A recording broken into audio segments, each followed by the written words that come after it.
میلاد النبی صلی اللہ علیہ وسلم کی شرعی حیثیت کیا ہے؟ ظاہر بات ہے ہر بندے کے ذہن میں آتا ہے میلاد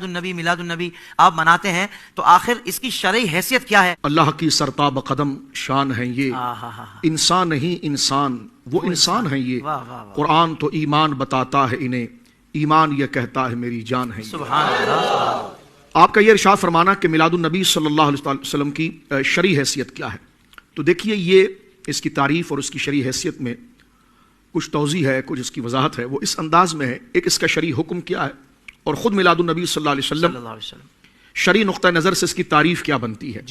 سب سے پہلے ناظرین اس بات پر غور کریں،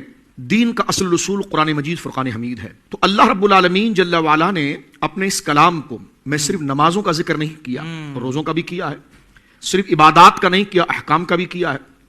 صرف عقائد کا نہیں کیا، فضائل کا بھی کیا ہے۔ لہٰذا محقق علماء جب قرآن کریم فرقان حمید کے ملنے والے مضامین اور اپنے موضوع کا جو مستدل وہ بناتے ہیں اور جس ٹاپک پر وہ گفتگو کرتے ہیں، تو اس ٹاپک کے حوالے سے جو دلائل ان کو قرآن مجید سے، احادیث سے، امت کے اجماع سے، قیاس شرعی سے اور تواتر و تسلسل امت سے ملتے ہیں، اس دلائل کو ایک خاص عنوان اور وہ موضوع دیتے ہیں تاکہ پتہ چل جائے کہ اس موضوع کے ضمن کے اندر اس موضوع سے متعلق جو موضوع لہو ہے اس سے متعلق ساری باتیں آ جائیں۔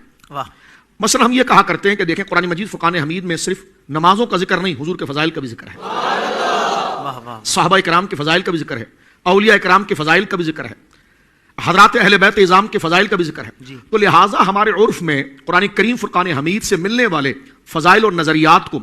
ایک خاص عرفی تعریف کے اندر شامل کر دیا جاتا ہے تاکہ تبادر ذہنی وہاں پر پہنچ جائے کہ اگر وہ عنوان ہے تو دیکھ کر بندہ سمجھ جائے اچھا قرآن کی یہ آیتیں اس میں پڑھی جائیں گی،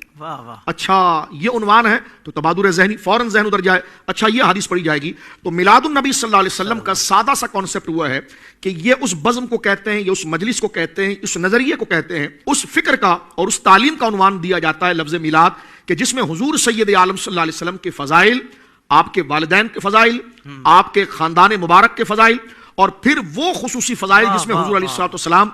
یکتا اور منفرد ہیں، ان مجموعہ فضائل کو قرآن و سنت سے لے کر جب بیان کیا جاتا ہے تو اس کا ٹائٹل عنوان بنتا ہے میلاد النبی صلی اللہ علیہ وسلم۔ اب قرآن کریم فرقان حمید میں اب سارا قرآن حضور کی نعت ہے۔ ایک بندے نے سوال کیا جی سارا قرآن حضور کی نعت کیسے ہو سکتا ہے؟ اس میں تو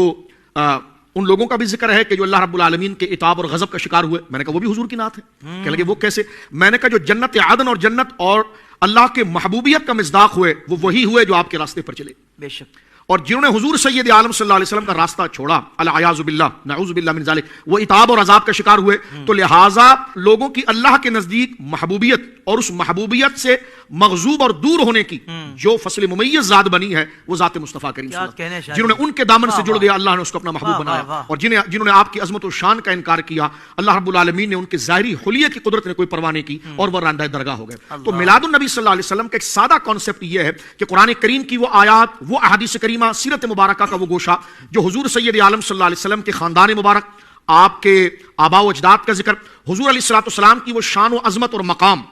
جس میں حضور سید عالم صلی اللہ علیہ وسلم اس میں یکتا اور تنہا ہے، اور حضور علیہ السلام کے معجزات اور فضائل جو جس صورت میں آپ کی عظمت و یکتائی کو بیان کرتے ہیں اور آپ کو افضل الخلق ہونے کو بیان کرتے ہیں اور آپ کو اشرف الخلق ہونے کو بیان کرتے ہیں، ان تمام مجموعہ آیات اور دلائل کے ذکر کا نام ہے محفل میلاد۔ اس کا شرعی حکم یہ ہے کہ یہ مستحب ہے۔ ظاہر سی بات ہے حضور علیہ السلام کے کا ذکر کرنے والا ثواب پائے گا، بے شک۔ ایک دوست ہم سے کہنے لگے ایک زمانے میں کہ میں نے جو ہے وہ